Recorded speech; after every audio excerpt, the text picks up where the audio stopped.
પ્રચારની કડાકૂટ વગર બિનહરીફ સાંસદ બનેલા મુકેશ દલાલને ખુશી તો મળી, પણ ઓફિસની જગ્યા માટે ખેંચતાણ ચાલી રહી છે. સુરતના સાંસદ અને પૂર્વ સાંસદ વચ્ચે અઠવા લાઇન્સ ખાતે આવેલા સ્ટાફ ક્વાર્ટર્સની ઓફિસ માટે ખેંચતાણ ચાલી રહી હોવાનું સામે આવ્યું છે, જેથી કલેક્ટરની હાલત સૂળી વચ્ચે સોપારી જેવી થઈ ગઈ છે.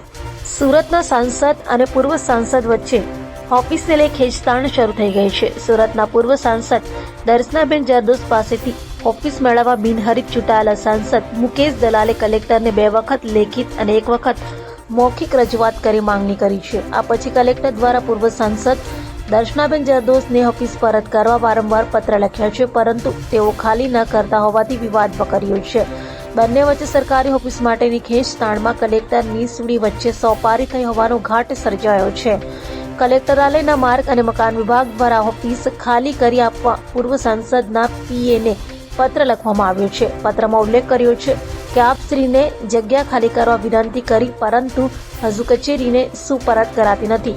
ત્યારે સાંસદ મુકેશ દલાલ દ્વારા વારંવાર જગ્યાની માંગણી માટે પત્ર લખાતો હોય, આ જગ્યા હાલ સાંસદને ફાળવવાની હોય, જગ્યા તાત્કાલિક ખાલી કરી આપવા વિનંતી છે.